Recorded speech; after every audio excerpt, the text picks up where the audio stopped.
ప్రతిఘటన టీవీకి స్వాగతం. క్షణక్షణం మీకోసం. యోగా గురు రామ్దేవ్ నేతృత్వంలోని పతంజలి ఆయుర్వేదిక్ లిమిటెడ్కు మరోసారి చిక్కుల్లో పడింది. పతంజలి కంపెనీకి చెందిన దత్త సంరక్షణ ఉత్పత్తి అయిన దివ్యదంతో మంజన్ను తప్పుగా బ్రాండింగ్ చేశారని ఆరోపించిన పిటిషన్లపై ఢిల్లీ హైకోర్టు కేంద్ర ప్రభుత్వం food safety standards authority of India Patanjali నుండి ప్రతిస్పందనలను కోరింది. దీనికి సంబంధించి న్యాయవాది యతిన్ శర్మ దాఖలు చేసిన పిటిషన్లో పతంజలి దివ్య టూత్పేస్ట్ను గ్రీన్ డాట్తో మార్కెట్ చేస్తుందని పేర్కొన్నారు. అంటే ఈ ఉత్పత్తి తయారు చేయడంలో శాకాహార పదార్థాలను మాత్రమే ఉపయోగించారు, కానీ ఇందులో సీఫోమ్ అనే పదార్థం ఉంటుంది. ఇది వాస్తవానికి సముద్ర చేపల నుంచి పొందిన సమ్మేళనం అని గుర్తించారు.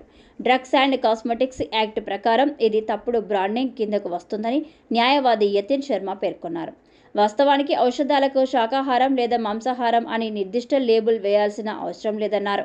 కానీ గ్రీన్ డాట్ని ఉపయోగించడం డ్రగ్స్ అండ్ కాస్మెటిక్స్ చట్టం ప్రకారం తప్పుడు బ్రాండింగ్ కిందకు వస్తుందంటూ పిటిషన్ తరపు న్యాయవాది వాదించారు. ఈ పిటిషన్పై ఢిల్లీ హైకోర్టు న్యాయమూర్తి సంజీవ్ నరుల కేంద్రం ఎఫ్ఎస్ఎస్ఏఐతో పాటు పతంజలి, రామ్దేవ్, దివ్య ఫార్మసీ తదితర సంబంధిత పక్షాలకు నోటీసులు జారీ చేశారు. పతంజలి ఉత్పత్తుల్లో చేపల ఆధారిత సమ్మేళనాలు ఉండడం తనకు, తన కుటుంబ సభ్యులకు బాధాకరంగా మారిందన్నారు.